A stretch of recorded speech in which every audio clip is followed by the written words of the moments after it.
Pilipinas Ngayon. Narito na ang pinakamainit na mga balita na nakalap sa bawat sulok ng bansa. Ihahatid sa bawat Pilipino saan man kayo sa mundo. Ang Pilipinas Ngayon. Pakinggan ang bawat kaganapan sa bawat lalawigan. Ito ang Pilipinas Ngayon.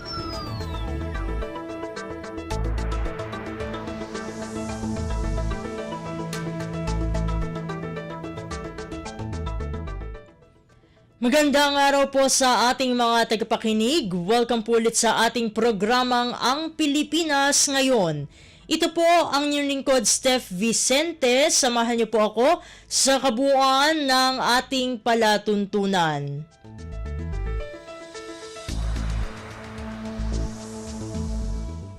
Tulad ng dati, mapakikinggan po ang ulat ng ating mga kapatid na himpilan sa probinsya, ang ating mga segmentong balitang negosyo at kalakalan, balitang sports at balitang artista, maging ang ilan sa mga pangunahing balita mula dito sa ating bansa. Yan po sa kabuuan ng ating palatuntunan, ang Pilipinas Ngayon. Mga kaganapan sa Kamaynilaan at mga kalapit na lalawigan dito sa Ang Pilipinas Ngayon.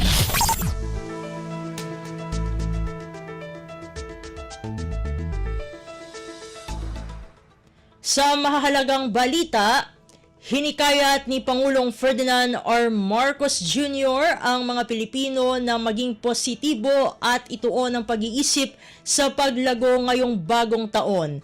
Ayon kay Pangulong Marcos, gamitin ang bagong taon bilang oportunidad para isabuhay ang mga aral na natutunan noong nakaraang taon. Inalala rin ng punong ehekutibo kung gaano sinubok ng mga hamon ang mga Pilipino nitong nakaraang taon, ngunit nagpakita ang mga ito ng katatagan para malampasan ang pagsubok. Kumpleto, detalyadong balitaan, di papahuli sa mahahalagang kaganapan. Kamustahin ang inang bayan, ang Pilipinas Ngayon.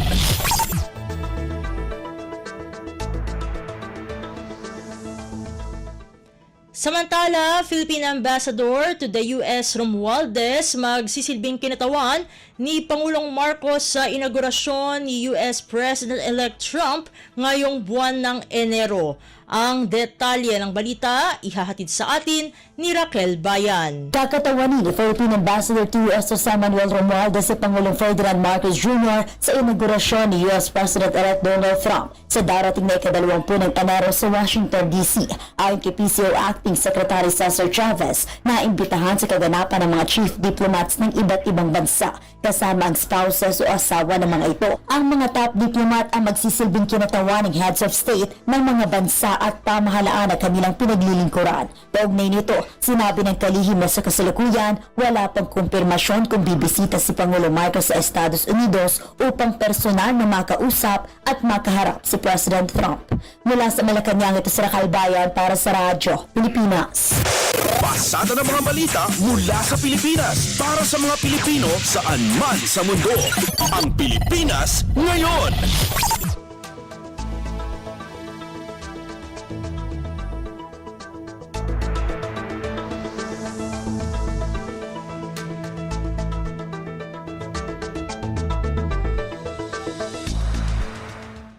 Sa iba pang mga balita, naging pangkalahatang mapayapa ang pagsalubong sa bagong taon ngayong 2025.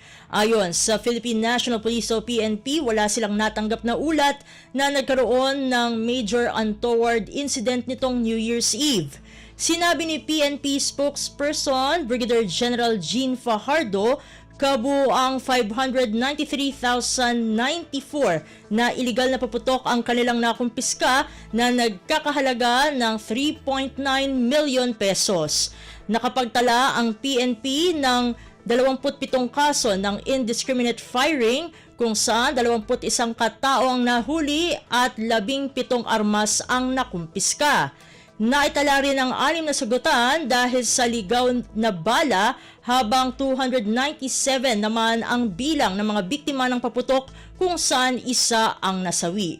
Batid na ipinag-utos ng hepe ng pambansang pulisya sa lahat ng pulis sa buong bansa na unahin ang kaligtasan ng publiko sa kasagsagan ng pagdiriwang ng bagong taon. Kumpleto, detalyadong balitaan, di papahuli sa mahahalagang kaganapan. Kamustahin ang inang bayan, ang Pilipinas ngayon.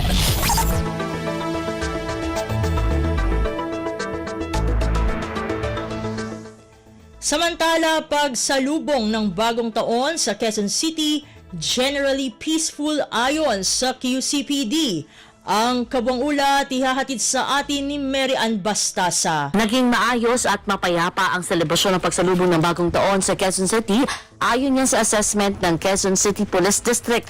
Matapos ang monitoring ng QCPD, wala itong naiulat na namang major untoward incident sa buong lungsod mula December 31, 2024 hanggang January 1, 2025. Ayon kay QCPD Acting Director Police Colonel Melesio Buslig Jr., ang ligtas na pagsalubong ng 2025 ay naging posible dahil sa maayos na deployment ng mga tauhan ng pulisya sa mga lansangan at matataong lugar gaya ng transport hubs, pamilihan, mall at simbahan. Katunayan, nasa higit 1,200 tauhan ng QCPD ang nagbantay nitong holiday season, kasama pa ang higit 2,000 force multipliers. Bukod dito, nakaambag din ng mahigpit na pagpapatupad ng mga regulasyon laban sa paggamit ng mga ilegal na paputok sa lungsod. Kaugnay nito, pinuri naman ni Quezon City Mayor Belmonte ang pagsikap ng QCPD sa pagtitiyak na isang ligtas at mapayapang selebrasyon ng Ligtas sa Lubong 2025. Ito si Mary Ann Bastasa para sa Radyo Pilipinas.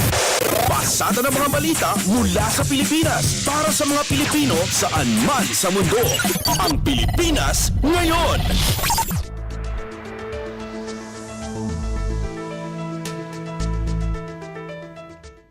Sa iba pang mga balita, bilang ng mga biktima ng paputok mas mababa ng 64% ngayong bagong taon ayon sa DOH. Ang detalye ng balita ihahatid naman sa atin ni Michael Rogas. Mas mababa ng 64% ang naitalang mga kaso ng mga nabiktima ng paputok sa bisperas ng bagong taon 2025. Ito'y kukumpara sa pagpasok ng nakaraang bagong taon noong 2024. Sa pagsalubong sa bagong taon, ang mga eye injuries, pagkaputol sa bahagi ng katawan at sunog sa balat, ang mga pangahing epekto dala ng mga paputok.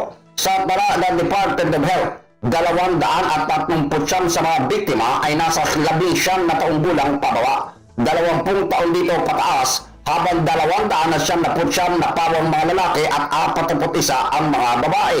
202 naman na mga kaso ay dulot ng ilegal na paputok tulad ng boga, 5-star at piccolo, kung saan 186 ng kaso ay aktibong gumamit ng mga paputok. Ito si Michael Rogas para sa Radyo Pilipinas. Kumpleto, detalyadong balitaan, di papahuli sa mahahalagang kaganapan. Kamustahin ang inang bayan, ang Pilipinas ngayon.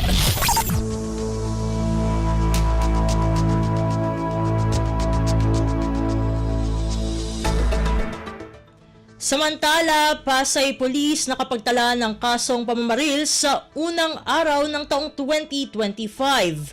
Ang kabuang ulat ihahatid sa atin ni Lawrence Tanhoco. Karumal-dumal na krimen agad ang bumungad sa mga tauhan ng Pasay Police sa unang araw pa lang ng taong 2025. Patay na kasi ng madatna ng otoridad ang isang 37 anyos na lalaki sa may Pag-asa E-Floor Street, Barangay 176, Malibay, lungsod ng Pasay. Ayon sa inisyal na investigasyon ng kapulisan, habang naglalakad sa labas ng bahay, ang biktima na kanilalang si Sairi Sabaya ay bigla na lang itong binaril ng hindi pa nakikilalang lalaki. Ayon sa barangay Kagawad naman na si Michael Albesa, agad tumakas ang suspect matapos ang nasabing pamamaril. Mabilisan naman umano ang ginawang pagresponde ng Malibay Substation 6 Police sa naturang pamamaril at agad din itong nagsagawa ng hot pursuit operation sa nasabing suspect. Mula pa rin dito sa southern part ng Metro Manila, Lawrence Tanhoco, Radyo Pilipinas. Pasada ng mga balita mula sa Pilipinas para sa mga Pilipino saan man sa mundo. Ang Pilipinas ngayon.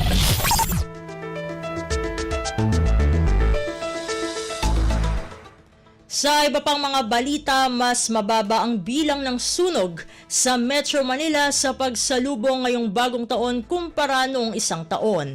Ayon kay Bureau of Fire Protection spokesperson, Fire Senior Superintendent Annalie Carbajal Atienza, isang fire incident lamang ang nakarating sa National Headquarters ng BFP. Gayunpaman, unofficially, may siyam na fire incidents ang naitala sa Metropolis. Pasada ng mga balita mula sa Pilipinas para sa mga Pilipino saan man sa mundo. Ang Pilipinas ngayon.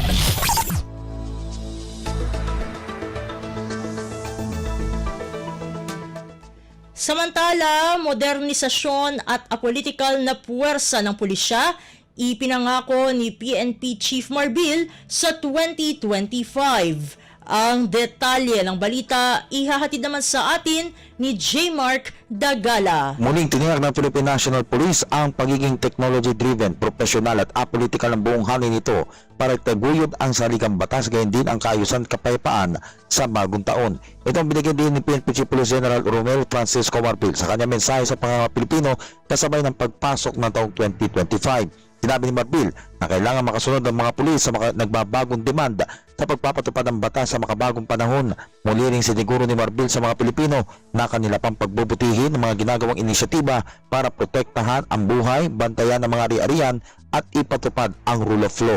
Git pa ng PNP Chief, hangad niya ang pagkakaroon ng isang modernong puwersa ng pulisya para sa bagong Pilipinas na mabilis, maasahan, profesional at kayang makasabay sa takbo ng panahon. J. Mark Dagala, Radyo Pilipinas. Kumpleto, detalyadong balitaan, di papahuli sa mahahalagang kaganapan. Kamustahin ang inang bayan, ang Pilipinas ngayon.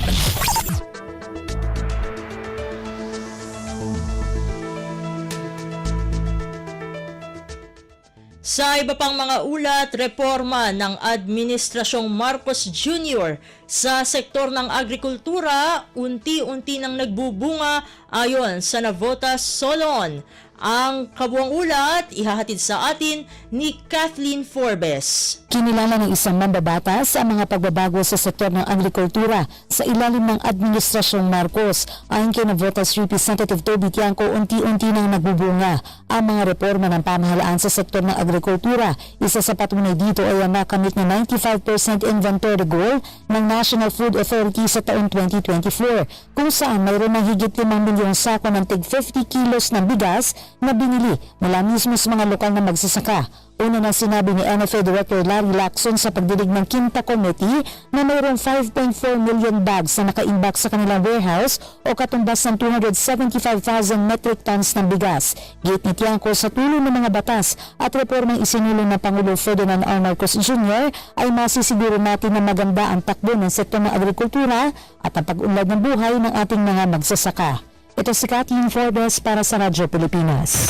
Pasada ng mga balita mula sa Pilipinas para sa mga Pilipino saan man sa mundo. Ang Pilipinas ngayon.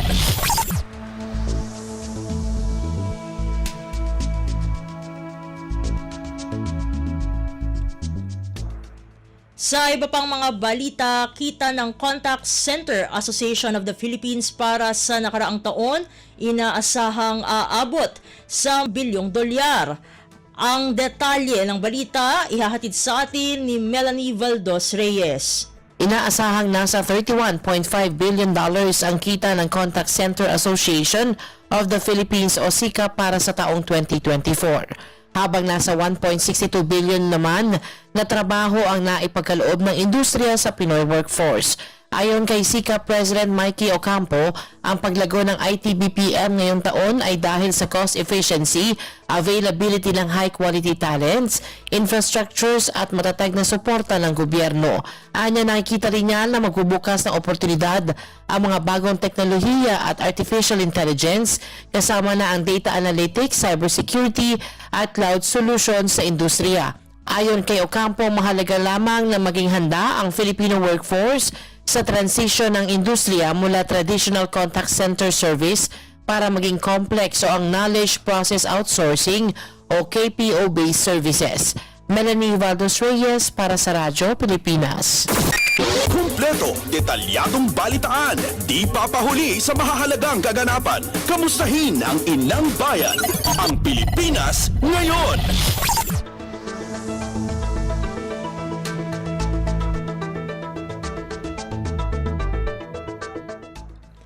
At iyan ang mga maiinit na kaganapan para sa araw na ito. Samantala, ating antabayanan ang mga ulat mula sa ating mga kapatid na himpilan sa probinsya para sa ating regional news. Balita mula sa lalawigan sa bawat rehiyon ng ating bayan. Dito sa Ang Pilipinas Ngayon.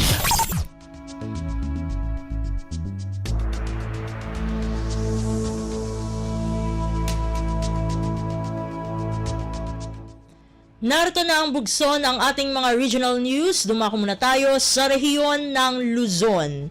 Anti-flu vaccine immunization sa lungsod ng Batak. Nagpapatuloy ang kabuang ulat. Ihahatid sa atin ni Jude Pitpitan mula sa Lawag. Agtultuloy ti lokal a gobyerno iti syudad ti Batak iti panagbakuna da kadag iti residente iti anti-flu vaccine. Kas pasat ta iti National Immunization Program iti gobyerno nasyonal. Itagdama addan ti agarop pa 1,750 individual ti nakagundaway iti nasaong programa. Karaman ditan dagiti senior citizen, masikog, frontliners, ken dagiti nasasalunat nga individual. Itultuloy pa iti nasaong opisina ti panagbakuna kagiddan iti panagparenyo dagiti agnegnegosyo mangrugi itatangal daw. Manay ti dato inulawag ni City Health Officer Dr. Celeste Abundo ana si Sita a prebentaran dagiti agraira a sakit no idasik iti panagpaagas. Dagiti katap no masigurado ana talgad dagiti pagtrabahuan, pagbasaan dagiti ubing kastapay dagiti pampubliko a lugar tapno magunod iti Healthy Pilipinas. Malipod diti syudad ti Lawag, Jude Pitpitan para iti Radyo Pilipinas World Service.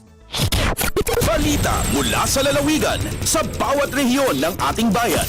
Dito sa Ang Pilipinas Ngayon.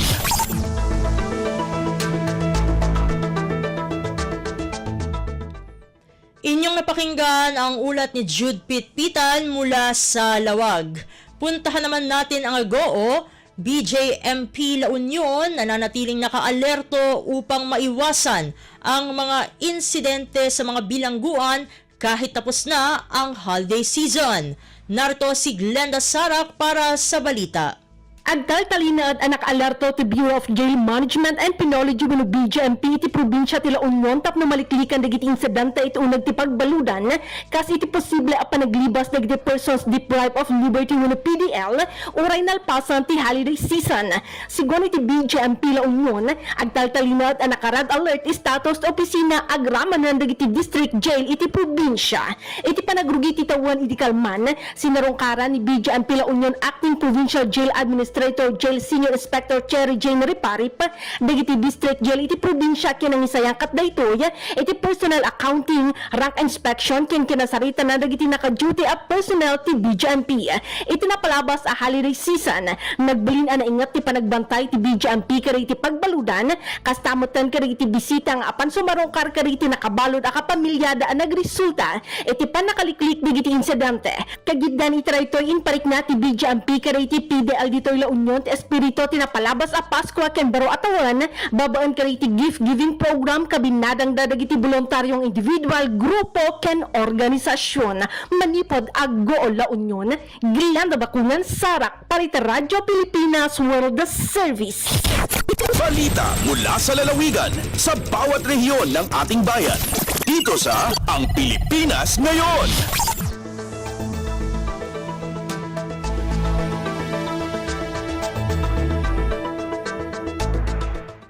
Inyong napakinggan ang ulat ni Glenda Sarak mula sa Agoo. Dakuin naman natin ang rehiyon ng Kabisayaan.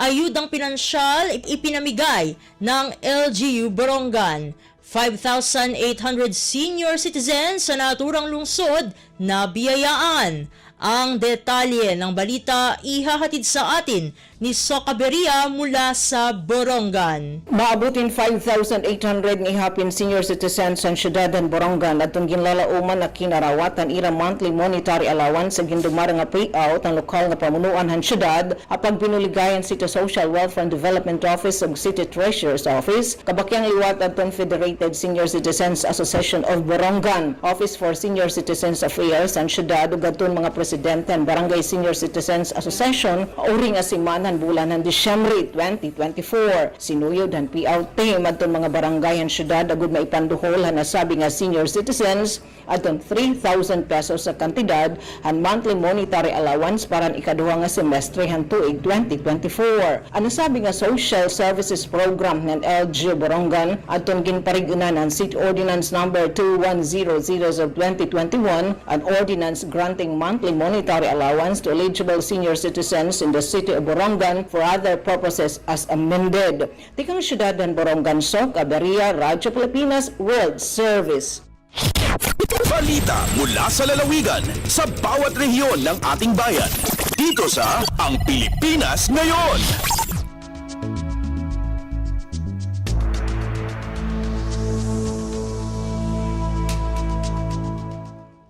Inyong napakinggan ang ulat ni Socaberia mula sa Borongan. Dumako naman tayo sa Sogod.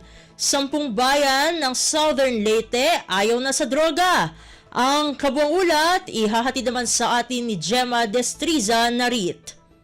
Ang 2024 Anti-Drug Abuse Council Kunadak Performance Awards nga gipahigayon ni atong aging simana o sa miaging buwan dito sa Manila Hotel sa Ermita, Manila. Din ang tinuig nga pasidungog ng ila sa mga LGUs nga adunay talagsaong pagpasundayag sa pagpatuman sa inisyatibo batok sa droga o pagpasiugda kat mahitungod sa pagluwas sa mga kabatanunan sa drugs. Walay drugas ang komunidad o ang mga awardees nga gipresentahan ngadto sa mga lungsod sa Buntok, Hinunangan, Liluan, Limasawa, Pintuyan, St. Bernard, San Juan, Silago, Sogod, Tomas Opos o Libagon. Kining na po ka mga lungsod diri sa lalawigan sa Southern Leyte, gipasidunggan tungod silang hugot nga pagpakigbatok sa drogas. Balita gikan sa Sogod, Southern Leyte, Gemma Destriza Narit, Radyo Pilipinas, World Service.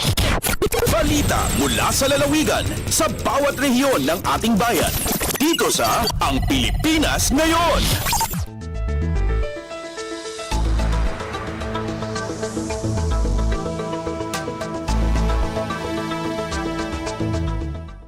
Inyong napakinggan ang ulat ni Gemma Destriza Narit mula sa Sogod. Dakuin naman natin ang Mindanao. Mga opisyal ng Department of Agriculture binisita ang IREAP sub-project sa Iligan City. Ang detalye ng balita ihahatid sa atin ni Romy Kapinpuyan mula sa Cagayan de Oro. Gibisitahan sa mga kadaguan sa Department of Agriculture, Regional Field Office 10 ang Abaca Fiber Processing and Marketing Investment in Rural Enterprises in Agriculture and Fisheries Productivity Sub-Project sa Iligan City, di Palamang Dugay. Gipangunahan kini ni DA Philippine Rural Development Project 10 Project Director Jose Apollo Pacamalan. Uban kaniya si DA Undersecretary Engineer Roger Navarro. Makabinipisyo nini nga sub-project ang 156 ka mga IP farmer members nga nagatanom sa Abaca sulod sa 82 ka hektarya. Din gilauman nga mo improve ang product quality ug menos ang post-harvest cost. Gikan sa Radyo Pilipinas Cagayan de Oro, kini si Romy Kapinpuyan para sa Radyo Pilipinas World Service. Balita mula sa lalawigan sa bawat rehiyon ng ating bayan. Dito sa Ang Pilipinas Ngayon.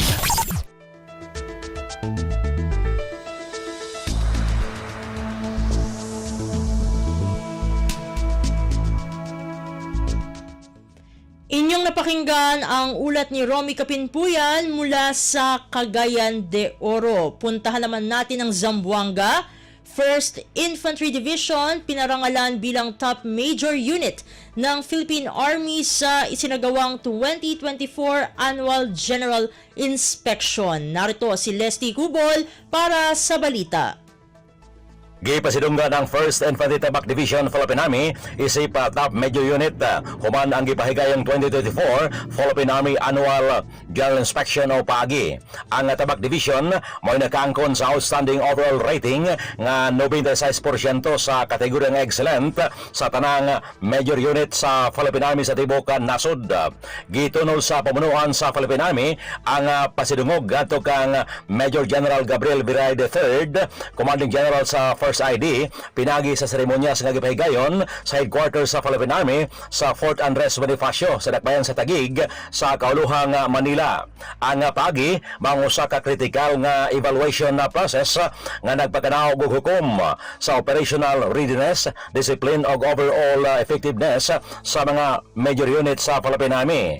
Ang exemplary performance kon sulundon nga pasundayag sa Tabak Division naghulagway sa ilahang ilabihang paghago sa trabaho, dedikasyon o profesionalismo sa ilang mga tropa.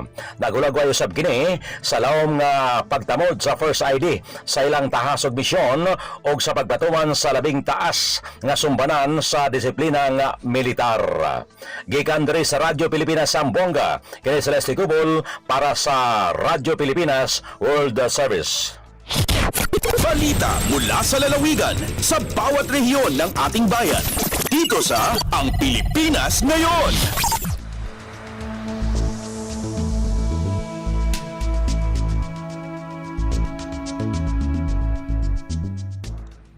Inyong napakinggan ang ulat ni Leslie Cubol mula sa Zamboanga. Dumako naman tayo ngayon sa Butuan. LGU Butuan, puspusan ang naging paghahanda para sa Business One-Stop Shop ngayong 2025. Ang detalye ng balita ihahatid naman sa atin ni Dayanara Sumapad. Hingpit ang gihimang preparasyon sa lokal nga panggamhanan sa Butuan, pinaagi sa City Business Permits and Licensing Department o CBPLD, uban ang mga opisina sa City Information and Communications Technology Department, City General Services Department o City Engineering Department sa Robinsons Mall alang sa 2025 Business One-Stop Shop kon Boss. Gipaningkamutan sa lokal nga panggamhanan nga mamahimong hapsay ang maong programa subay sa Republic Act No. 11032 o Ease of Doing Business Law. Mapasalamaton usabang LGU Butuan sa Robinsons Mall alang sa ilang makanunayong pagsuporta sugod pa ni atong tuig 2021.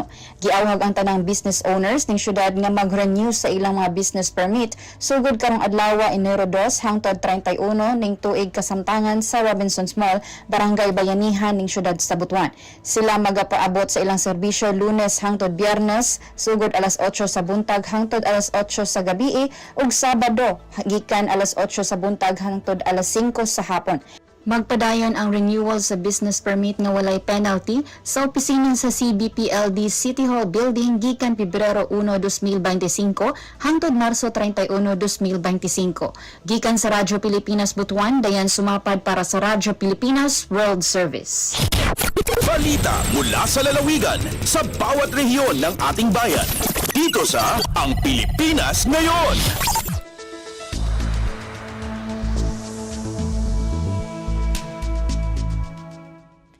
Inyong napakinggan ang ulat ni Dayanara Sumapad mula sa Butuan. Puntahan naman natin ang Iligan. Pagsalubong ng bagong taon sa Region 10 naging matiwasay. Halos 160,000 pesos na halaga ng iligal na paputok na samsam. Ang kabuang ulat ihahatid naman sa atin ni Sheriff Timhar Habib Majid. Base sa report sa Police Regional Office of Pro 10, generally peaceful o malinawod ug walay natala untoward incidents sa pagsugat sa bagong tuig sa tibok rehiyon sa Northern Mindanao. Gikan sa Disyembre 23 hangtod sa bispera sa bagong tuig, nakatala ang Pro 10 og tulo ka firecracker related incidents ug duha ka kaso sa illegal discharge of firearms apan walay dakong kadaot ang namugna tungod niini. Matud ni Pro 10 Director Police Brigadier General Jason de Guzman, tungod sa pagpatuman sa hugot nga seguridad sa kapulisan ug sa padayon nga suporta sa komunidad aron masiguro ang luwas nga pagsugat sa pag-usab sa tuig. Samtang niabot sa dulaan 160,000 pesos ang balor sa mga nasakmit nga illegal nga firecrackers o pabuto sa tibok rehiyon. Apil na nini ang dulaan sa 13,000 pesos nga balor sa illegal nga pabuto nga nasakmit sa Iligan City nitong Disyembre 23 ug giguba kini sa bisperas sa Pasko. Gipasa nakaligusab sa Pro-10 nga magpadayon ng pagbantay sa kapulisan aron mamintinar ang seguridad atol sa pagbalik sa trabaho ug eskwelahan sugod karong adlaw Huwebes, Enero 2. Gikan sa Radyo Pilipinas, iligan kini Sheriff Timhar alang sa Radyo Pilipinas World Service. Balita mula sa lalawigan sa bawat rehiyon ng ating bayan. Dito sa Ang Pilipinas Ngayon.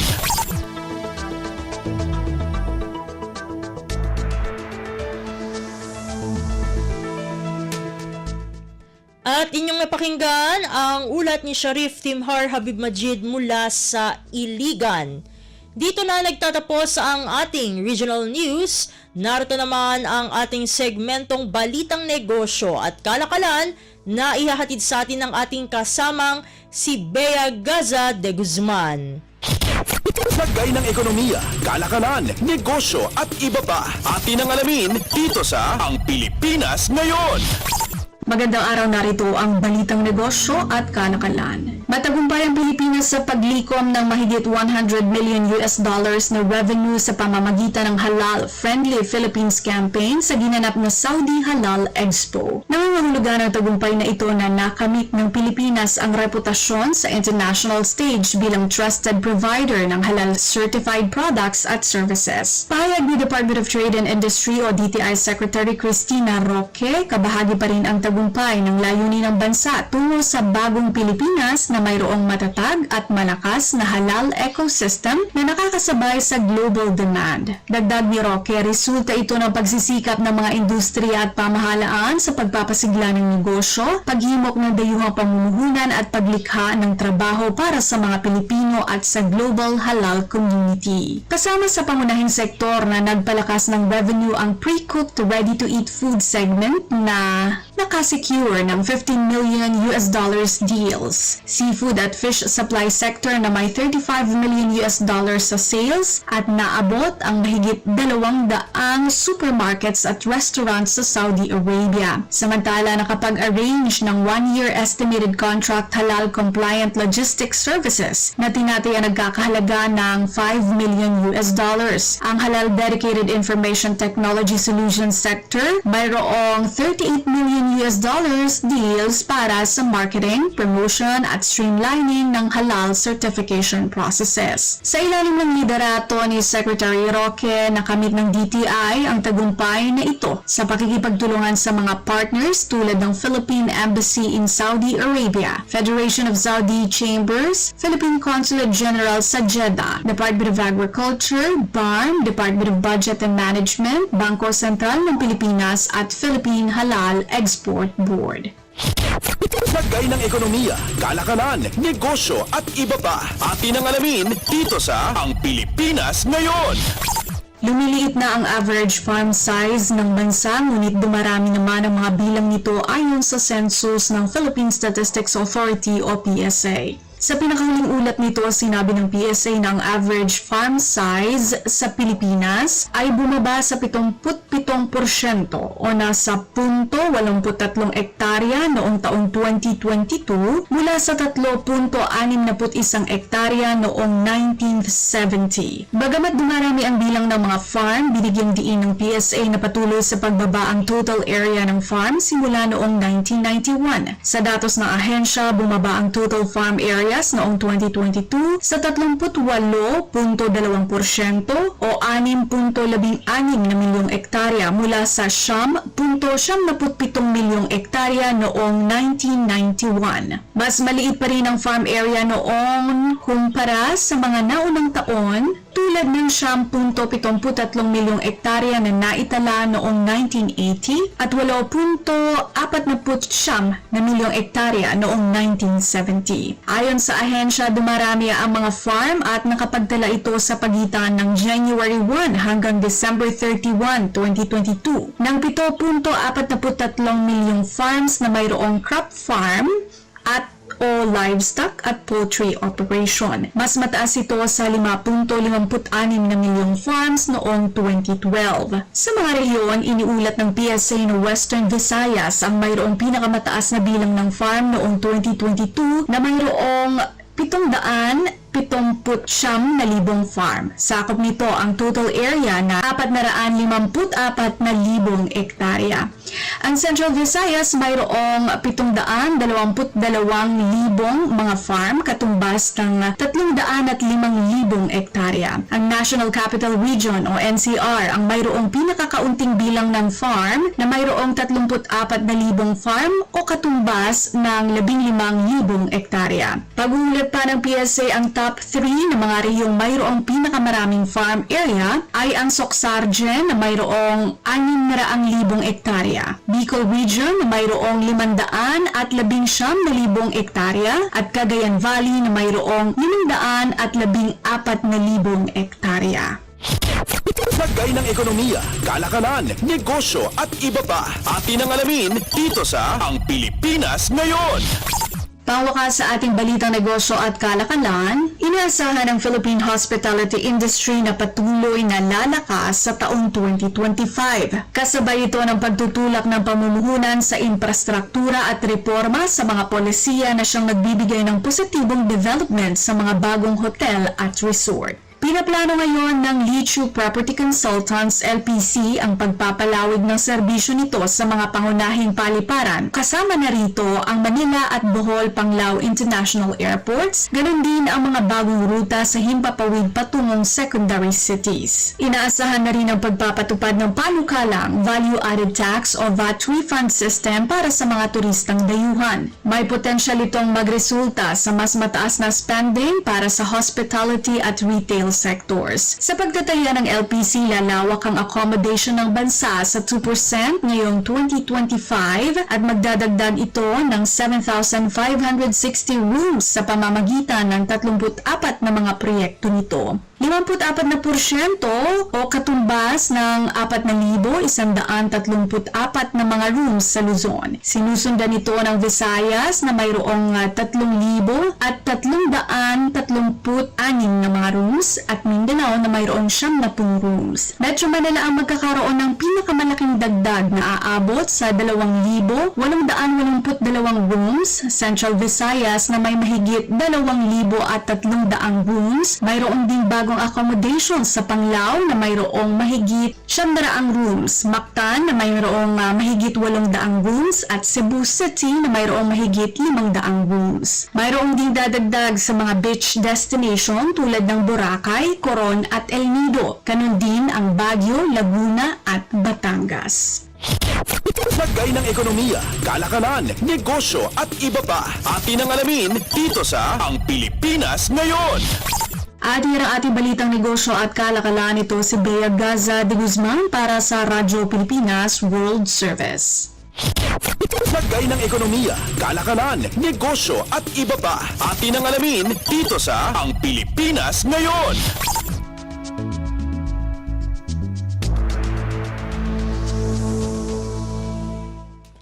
Maraming salamat, Bea, para sa ating segmentong Balitang Negosyo at Kalakalan. Narito naman ang ating segmentong Balitang Sports na ihahatid sa atin ng ating kasamang si Leo Magpayo. Updates at pinakahuling mga usapin sa mundo ng palakasan. Atin ang pakinggan dito sa Ang Pilipinas Ngayon. Magandang araw. Narito na po ang Sports Balita. Magpapadala ng 20 atleta ang Pilipinas sa 2025 Asian Winter Games sa Harbin, China itong darating na Pebrero. Ayon sa Philippine Olympic Committee o POC, sasalinan ng bansa ang 6 sa 11 paligsahan sa Harbin Games.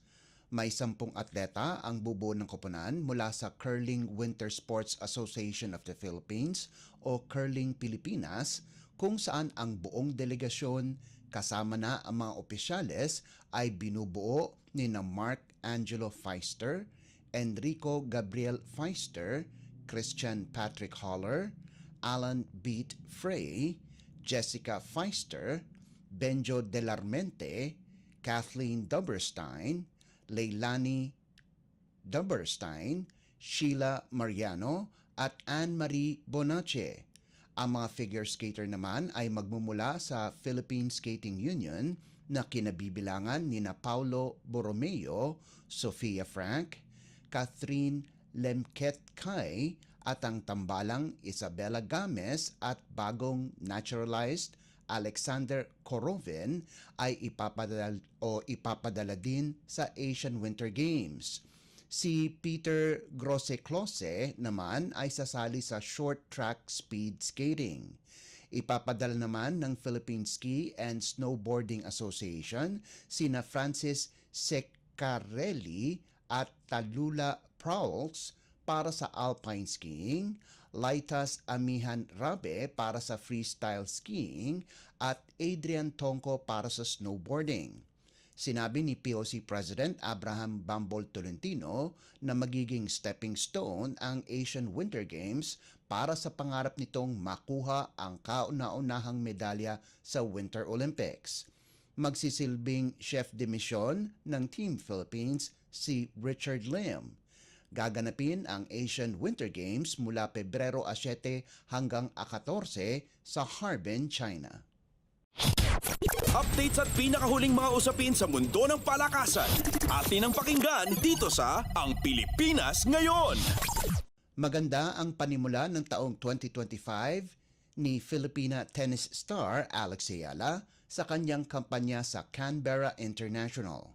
Umabante si Ayala sa Women's Tennis Association o WTA 125 Workday Canberra International Quarterfinals pagkatapos lampasuhin si Aryan Hartono ng The Netherlands 6-3, 6-3 para umabanse sa Final 8 sa Canberra Tennis Center. Unang dinomina ng 19 anyos na si Ayala si Sinja Kraus ng Austria 6-2, 6-4 sa kanyang unang asignatura sa main draw. Mga kalaban ni Ayala sa quarterfinals si Tyler Preston ng France na tinalo si Marina Stakusik ng Canada 4-6, 6-3, 6-1 sa kanilang round of 16 match. Kasalukuyang WTA World number 147 si Ayala at tinalo niya ang number 170 na si Preston 2 beses nitong 2024 kasama na ang French Open qualifier game. Updates at pinakahuling mga usapin sa mundo ng palakasan. Atin ang pakinggan dito sa Ang Pilipinas Ngayon. 9 na buwan na lamang at i-host ng Pilipinas ang 2025 FIVB Men's World Championship o MWCH.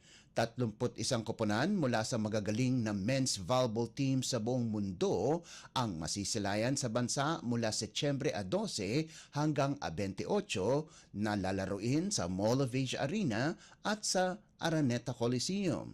Sinabi ni Ramon Tatsuzara, head ng Philippine National Volleyball Federation, na sa 2024 ay binotong presidente ng Asian Volleyball Confederation at Executive Vice President ng FIVB na nagawa na nila dati ang matagumpay na hosting ng FIBA World Cup noong 2023 kaya't kaya nilang gawin muli ito.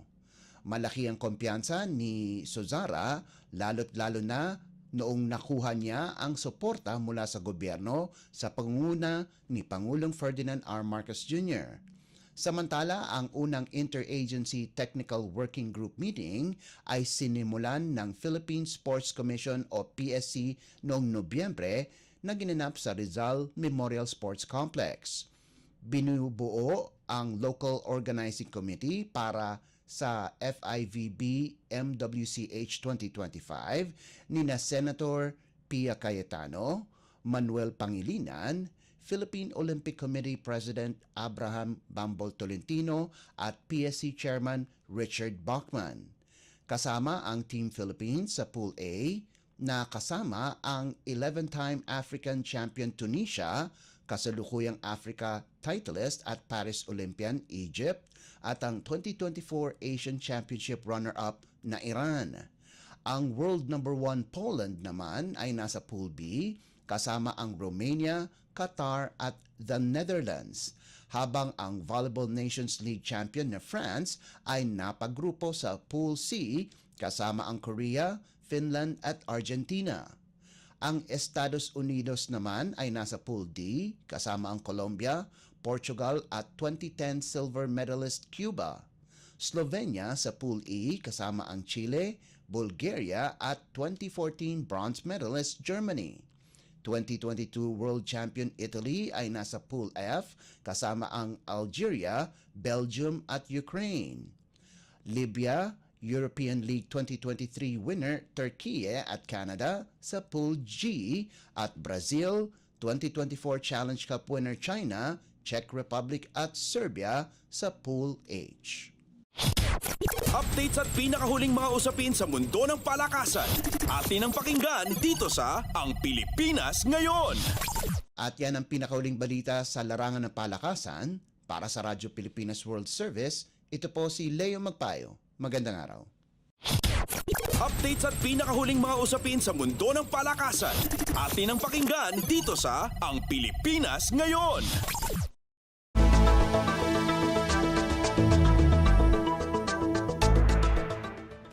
Maraming salamat Leo para sa ating segmentong Balitang Sports. Samantala, narito na ang mga latest chika sa ating segmentong Balitang Artista kasama ang nag-iisang si Mama JT.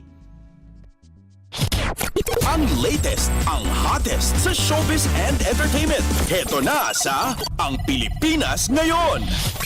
Halo, magandang araw sa ating mga chismoso at chismosang nag-aabang ng mga trending na balita sa mundo ng showbiz. Ito na ang ratsyada ng ating mga chika. Magre-retiro na sa pagpo-post sa Instagram ang veteranang showbiz columnist na si Lolit Solis.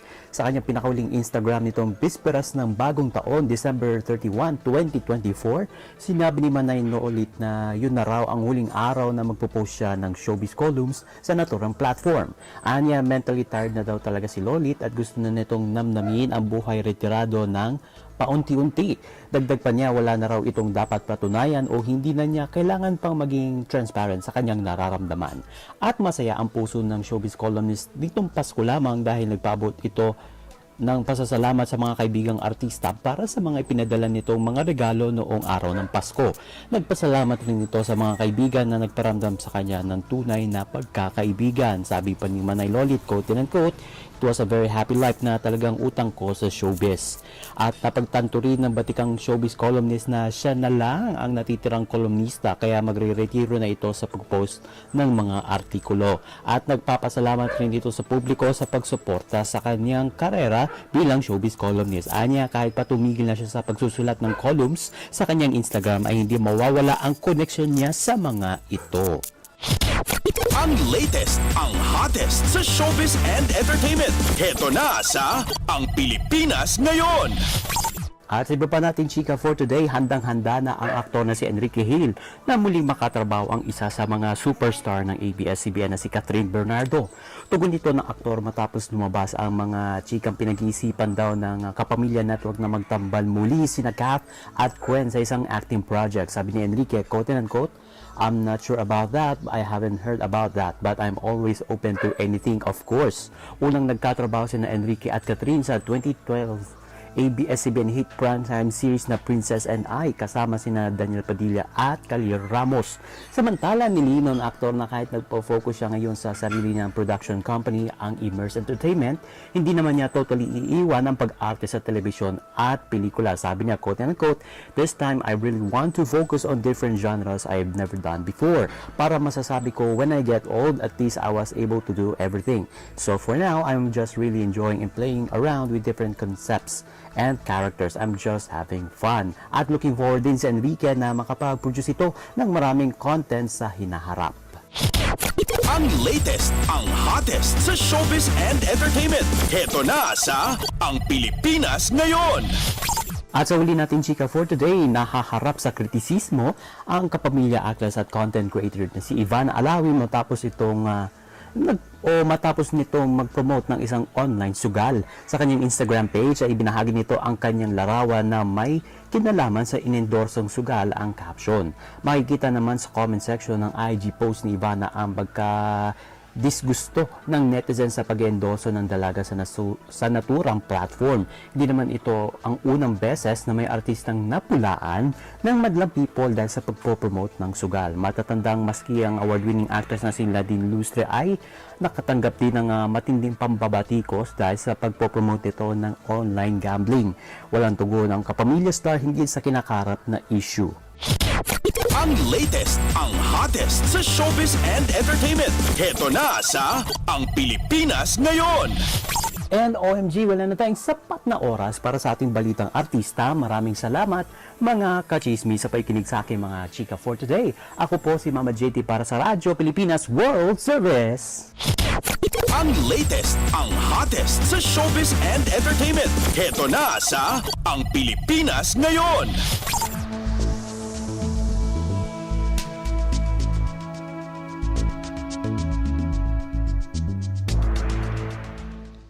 At yan po ang kabuuan ng ating programa para sa araw na ito. Samantala, magpapasalamat muna tayo sa ating mga nakasama sa ating transmitter site sa Tinang, sa studio. Kasama natin sina Milo Jonella, Susan Aison at Anthony Pimentel. Salamat din sa mga naghatid ng mga ulat mula sa Kamaynilaan at mga probinsya, pati na rin ang naghatid sa atin ng segmentong Balitang Negosyo at Kalakalan na si Bea Gaza de Guzman, ng segmentong Balitang Sports na si Leo Magpayo at ng segmentong Balitang Artista na si Mama JT. At syempre, maraming salamat sa ating station manager na si Mr. Ray Sampang.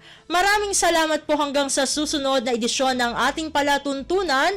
Huwag kalimutang mag-like, mag-follow at mag-subscribe na sa mga social media account o page ng Radyo Pilipinas World Service upang maging laging updated sa mga mahahalagang balita. Ito pong muli ang inyong lingkod, Steph Vicente. Mabuhay po tayong mga Pilipino. At yan ang Pilipinas Ngayon. Muling samahan si Ben Blones sa parehong oras at alamin ang pinakahuling mga kaganapan at balita saan man kayo naroon. Ang Pilipinas Ngayon.